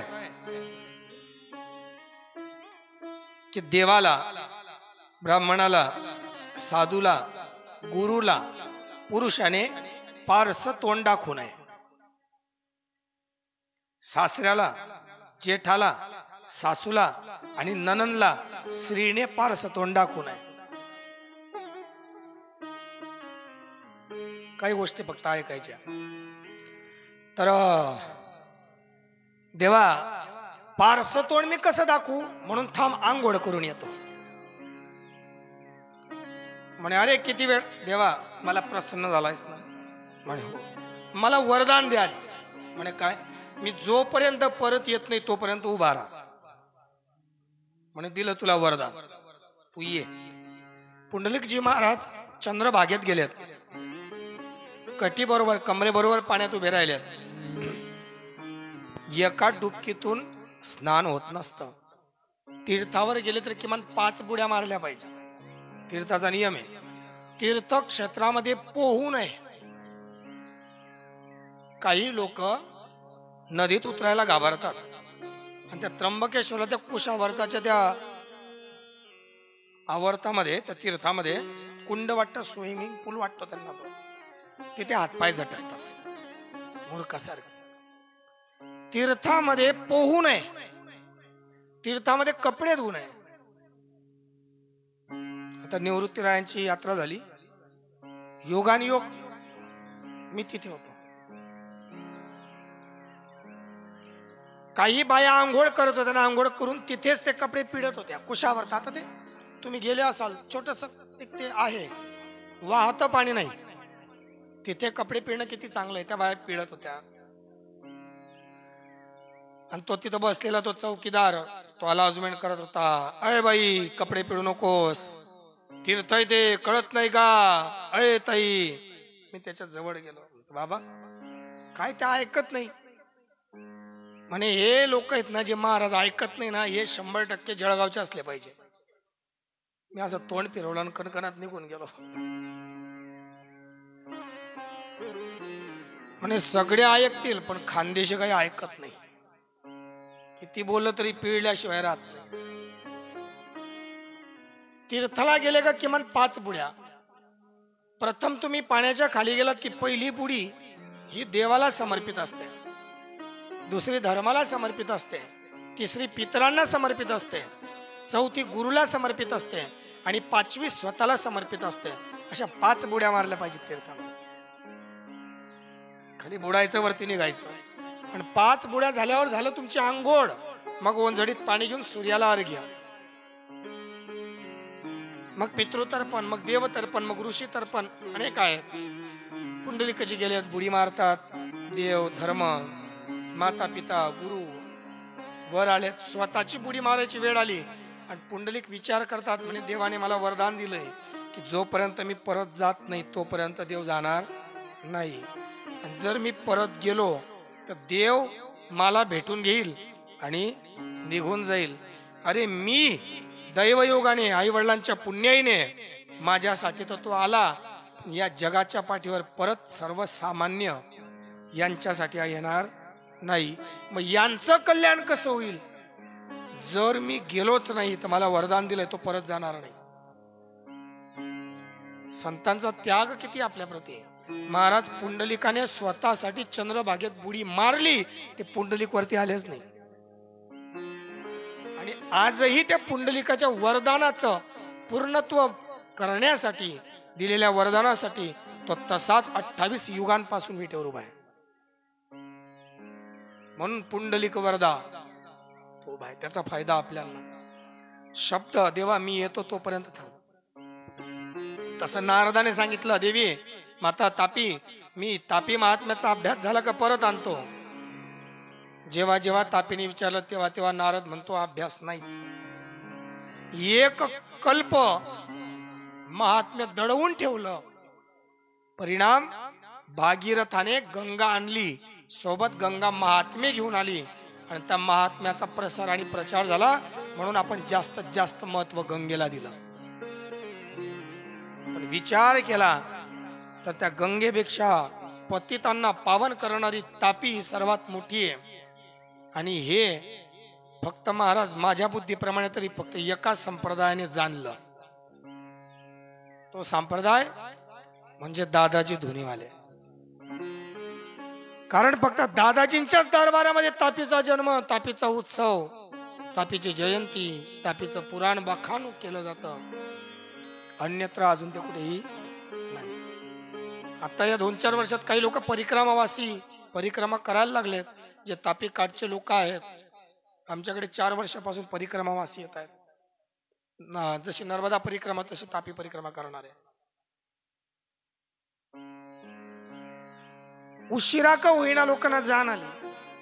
मी गंगा सांगतोय, 350 गंगांचं वर्णन केलं गेलं. त्यातली गंडकी झाली, तापी ही आद्य गंगा मानली गेली. त्याच्यानंतर मग गोदावरी, पूर्णा, सिंध अनेक अशा 350 गंगा भागीरथी गंगेसहित आणि गौतमी गंगेसहित वर्णित केल्या गेल्या. म्हणे मग यातली कुठली गंगा शिवक्षेत्रात असली की आंघोळ केल्यावर पुण्य होतं. स्वतःजी सांगतात की पुण्यक्षेत्रे स्थिता वापी कोपाद्याम पुष्करिणीच शिवगंगे तिथतो प्रयत्नान शिवस्य वचनम यथा. म्हणे अरे शौनकजी, महादेवाने तर असं सांगितलंय की शिवक्षेत्रामध्ये असणारी विहीर सुद्धा तीर्थ आहे आणि पाण्याचा हौद कुंड सुद्धा तीर्थ जे. स्थिताम वापी कूपाद्याम पुष्करिणीच. तलाव असेल, कूप असेल, विहीर असेल, वाहणारा ओढा जरी असला तरी तो तीर्थ आहे शिवक्षेत्रातला. त्या प्रत्येकास स्नान करावं. अशी पंचगंगा ज्या काशीला आहे, त्या पंचगंगेचं मणिकर्णिकेचं पती पत्नी दोघांनी स्नान करावं. तिथलं जल साम सदाशिवाला अर्पण करावं आणि त्या विश्वनाथाचं दर्शन घेताना राम राम राम या मंत्राचा जप करावा. आपलं नेमकं होतं काय, आपण सीझन वाईज भक्ती करतो. महादेवाच्या मंदिरात गेले का ओम नमः शिवाय, ओम नमः शिवाय, ओम नमः शिवाय. रामाच्या मंदिरात गेले का श्रीराम श्रीराम श्रीराम. विठोबाच्या मंदिरात गेले का विठ्ठल विठ्ठल विठ्ठल. योग्यच आहे ते. पण काशी हे असं एकमेव क्षेत्र आहे की त्या मुक्ती मंडपात गेलो का तिथे रामाचं भजन केलं तर महादेव स्वतः मोक्ष देतात. का? कारण त्या ठिकाणी महादेव स्वतः राम या मंत्राचा उपदेश मुक्त होणाऱ्या प्राण्याला करतात. त्याला अविमुक्ती क्षेत्र म्हणतात. दोघं पती पत्नी गेले तर काशी, नाही तर ताई गेली तीर्थयात्रा कंपनीमध्ये काशीला आणि दादा गिरणावर म्हशी फिरवतोय. फोन करे त्यातही काल दिदी देऊ तुका डेअरी मा दूध. दादो म्हणे नाही येल गोपीगी, याला काशी नाही म्हणत. दोघांपैकी एका जणाला अजून सांगू का थोडस खोल जाऊन, काशी जाणाऱ्या दाम्पत्याने काशी जाण्याच्या 41 दिवस आधी भूमिशयन आणि ब्रह्मचर्य व्रताचं पालन केलेलं असलं पाहिजे. ते काशीला जाईपर्यंत त्यांनी स्वतःच अन्न खाल्लं पाहिजे किंवा विकत घेऊन खाल्लं पाहिजे. दुसऱ्याचं फुकटचं मिळालेलं पाणी किंवा चहा सुद्धा पिऊ नये. त्यांनी पानपोईचं पाणी पिऊ नये, पडक्या घरात झोपू नये आणि आनंदवन म्हणजे अविमुक्ती क्षेत्रात गेले का वाहनावर बसून मिरू नये.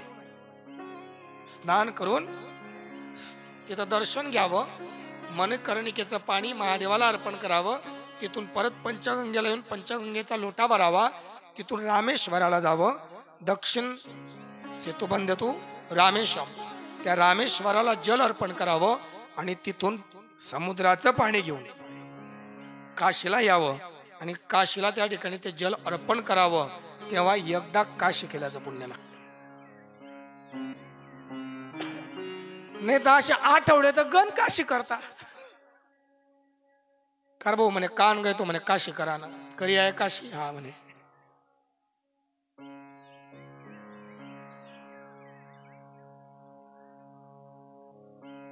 बारीक जरा खोलवर गेलो तर शास्त्र भरपूर अगाध आहे. पण ठीक आहे, परमात्म्याचं दर्शन म्हणून जे लोक भावभक्तीने जातात त्या लोकांनी नक्की जावं, दर्शन घ्यावं.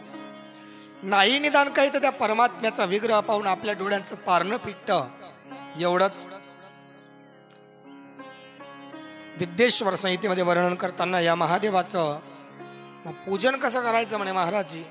शौनकजींनी प्रश्न केला, म्हणे महादेवाचं पूजन करण्यासाठी भस्म धारण केलं पाहिजे. मग कोणतं भस्म लावावं? बऱ्याच लोकांना असं वाटतं की चिताभस्म. चिताभस्म लावण्याचा अधिकार संसारिकाला नाही. महादेवापासून उत्पन्न झालेला एक संप्रदाय आहे, अघोर संप्रदाय. फक्त अघोर संप्रदायातच चिताभस्म लावण्याची पद्धती आहे. अन्यत्र कोणालाही चिताभस्म लावण्याची आवश्यकता नाही किंवा लावू नये. ब्रह्मचारी असेल तर त्यांनी अग्निहोत्र कर्म करावं, म्हणजे रोज सकाळी त्यांनी हवन करावं सूर्याला उद्देशून, आणि त्याच्यातून पडणारा भस्म स्वतःच्या कपाळी लावावा. ब्रह्मचारी असेल तर अग्निहोत्र हवनाचा भस्म. ब्राह्मण आहे किंवा क्षत्रिय आहे, यांनी रुद्र प्रीत्यर्थ किंवा देवी प्रीत्यर्थ केलेला हवन, म्हणजे देवीला उद्देशून किंवा महादेवाला उद्देशून केलेला हवन, या हवनातलं भस्म कपाळी लावावं. जो वैश्य आहे त्यांनी परमात्म चिंतनातून ज्या गायीच्या शेणावर, कोरड्या म्हणजे गौरीवर अग्नी प्रज्वलित करून तुपाची धार दिली, ते भस्म तो कपाळी लावू शकतो. त्याच्यासाठी मानस तोके तनयो मान आयुखी असा नावाचा मंत्र आहे, त्याच्याने ते भस्म सिद्ध होतं. शूद्राला केवळ नमः शिवाय म्हणावं आणि कुठल्याही हवनात भस्म तो लावू शकतो. ब्रह्मचारी जर कपाळी लावत असेल तर त्र्यायु खंजम दगणे कस्य पस्य त्र्यायु खम्म असा मंत्र आहे. ब्राह्मण लावत असेल तर जलमिती भस्म, स्थलमिती भस्म, व्योमेती भस्म, व्यावृत्ती भस्म, भस्म इति भस्म हा मंत्र ब्राह्मण आणि क्षत्रिय दोघांनी वापरायचा असतो. जर वैश्य लावत असेल तर मानस्तो केतनय मान आयुखी मान गोखू किंवा त्र्यंबकम यजामहे सुगंधिम पुष्टिवर्धनम मुरुबारुक्मी वंदनान मृत्युर्मुक्षयमामृतात या मंत्राचा जप करावा. आणि शूद्र लावत असेल तर त्यांनी फक्त नमः शिवाय या मंत्राचा जप करून भस्म लावावं. परमात्म्याची प्राप्ती होते. पण भस्म लावावं कसं? महादेवाला भस्म लावणारे पाहिलेत मी काही, ती चौकोनी वडी भेटते बाजारात, ती भस्माचीच वडी, त्याबद्दल दुमत नाही. पण महादेवाला लावताना बाया ती वडी धरताना अशी घसरतात, फड्यावर खडूच्या रेषा मारल्यासारखं.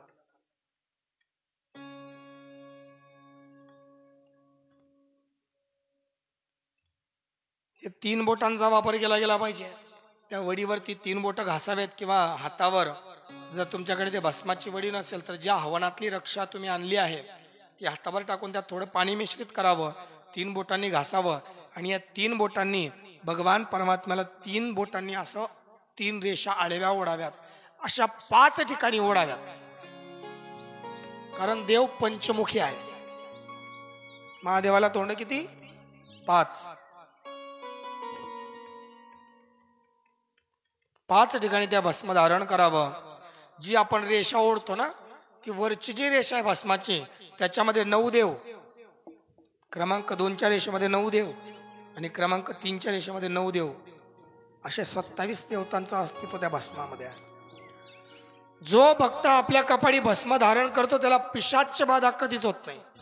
जो भक्त आपल्या कपाळी भस्म धारण करतो तो अनाचारी, दुराचारी, पापी असला तरी त्याला अकाल मृत्यू येत नाही. जो भस्म धारण करतो तो ज्ञानी होतो. जो भस्म 12 म्हणजे 12 वर्षापर्यंत अखंडित जो भस्म धारण करतो त्याला 9 सिद्ध्यांपैकी एक सिद्धी प्राप्त होते.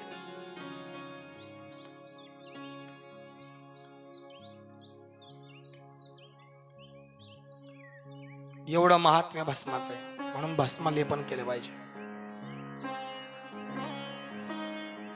या भस्मासोबत रुद्राक्ष धारण केला तर चांगलं आहे. एका माणसाने शौनकजीने विचारलं, महाराज किती रुद्राक्ष? म्हणे जर धारण करता येतील तर किमान 1100 रुद्राक्ष अंगावर घातले पाहिजे. शिवलीला अमृत नावाच्या ग्रंथामध्ये 11व्या अध्यायात रुद्राक्षाचं महत्व आहे. त्याच्यामध्ये तर असं म्हटलंय की जो व्यक्ती 1100 रुद्राक्ष धारण करतो तो प्रत्यक्ष शिव समजावा.